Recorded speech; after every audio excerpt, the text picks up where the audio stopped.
Hello everybody, my name is Matt Lloyd. I am the creator of Terminus Breach TD. It's a true tower defense board game. So today I'm going to kind of run you through the overview of it. We'll do a setup, we'll do a basic turn, and then I'll run you through the end game real quick, just as a basic overview and how to play video. So Terminus Breach TD is, like I said, a tower defense game. It's 1 to 3 players. It's semi-cooperative, so everybody's always playing against the board, but there are victory points that are awarded at the end of every battle. There are 5 battles of 3 waves each for 15 waves in every game. There are elves, dwarves, and humans. Within each race there are 3 classes. There's a military class, a political class, and a spiritual class. Okay, the races each have separate abilities. The dwarves do mad damage, the elves shoot long range, and the humans shoot multiple times per turn. So then the classes, the military class is really cut and dry traditional tower defense. They shoot to kill things, they collect the bounty in gold pieces for the kills, they use that bounty to build up their towers and build more towers so that they can kill more things and get more bounty. The political class is a little different. The political class, in any given turn that you don't collect bounty for killing Draka, you get a petition. You can trade in petitions for imperial favors and imperial sanctions. Imperial favors, there are 5 different imperial favors and how they play. First one is a spy. Basically you can use it to execute any Draka within 1 square of any of your towers. Or you can sabotage another player's tower to keep it from shooting. Or you can use a spy to counter a spy. The second one is a tax collector. When you play it, you get an immediate bonus of gold, and it depends on what battle you're in, 1, 2, 3, or 5, 4, or 5, how much gold you get for playing that. The third one is a combust. That is a damage buff to 1 tower for 1 turn. Fourth one is a falconry. That's a range buff to 1 tower for 1 turn. And the 5th one is an apathy. That slows all Draka within 1 square. It makes their speed 1 for a turn. So the political player uses petitions, doesn't actually kill things as a goal. They use petitions and they buy imperial favors and they support the game that way. The first 2 favors that I talked about, spies and tax collectors, have a cumulative effect. When you play 3 spies, you'll get a spy network. You put your spy network on your character sheet right there. At the end of every battle, like I said, there are 5 battles. At the end of every battle, Spy Network will award you victory points just for having that. Tax collectors work the same way. 3 tax collectors will give you a war chest. War chest gets you gold at the end of every battle. You get Spy Networks and war chests for playing 3, 5, and 7 spies and tax collectors, respectively. Imperial sanctions are game changers.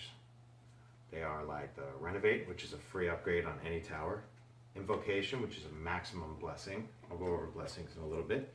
And a Carnage, which automatically kills all Draka within 3 connected squares. So that could potentially be 6 huge Draka. Imperial sanctions are amazing.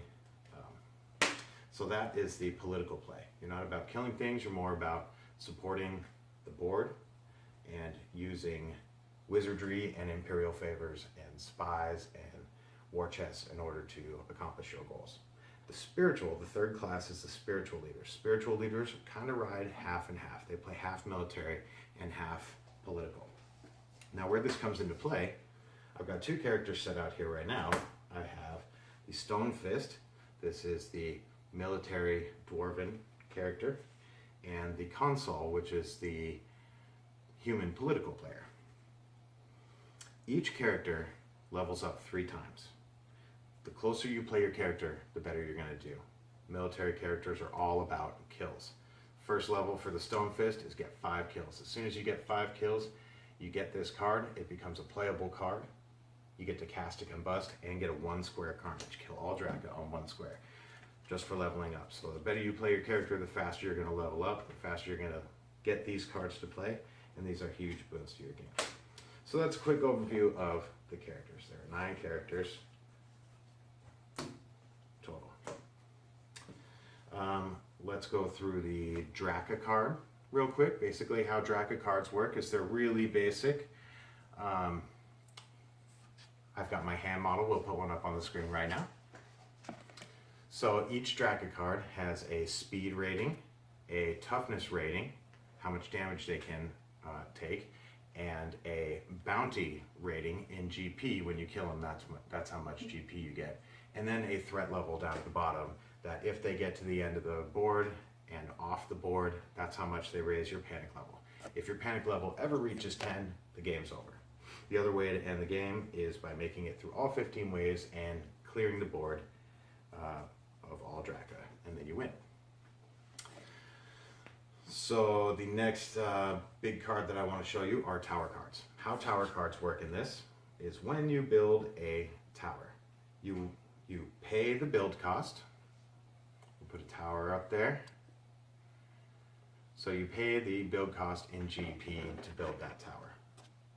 You'll build it on a build spot, but I'll cover that later. Each tower has a rating. It can either hit flying. This tower in particular means that it can shoot flying. It can also hit ground creatures, but it shoots flying. Each tower has a damage, how much damage it does per turn, range. Range is in any direction, even diagonal, and line of sight is not an issue ever. And rate, how many times per turn it shoots. When you want to upgrade your tower, you look at the cost of the next level, you pay that cost in GP, and you slide your tower cover up to uncover the next level. When you want to upgrade that one, in fact, if you flip the card over, on the backside there is a third and fourth level. So every tower has 4 levels that you can upgrade. There are 5 different battle stacks of Draka cards that come out. And in that way, you draw from new stacks each battle, and your Draka will get bigger and harder and faster as you upgrade your towers and get ready. There are 5 phases, which I'll cover in just a little bit. 5 phases to each. I'll just run through them really quick to each wave. Each turn is a wave. So this will be Stone Fist turn first. First phase is the advanced phase. All the Draka that are on the board move forward their speed, starting at the front of the line and then working back. They will get in line behind each other if there is a Draka already in their spot. Ground Draka go on the bottom half of the square. Flying Draka go on the top half of the square. In that way, no 2 flying Draka can be on the same square, no 2 ground Draka can be on the same square, but a ground and a flyer can share the same square. So during the advanced phase, they all move forward, following those rules. You can leapfrog to an open spot as long as it's within range.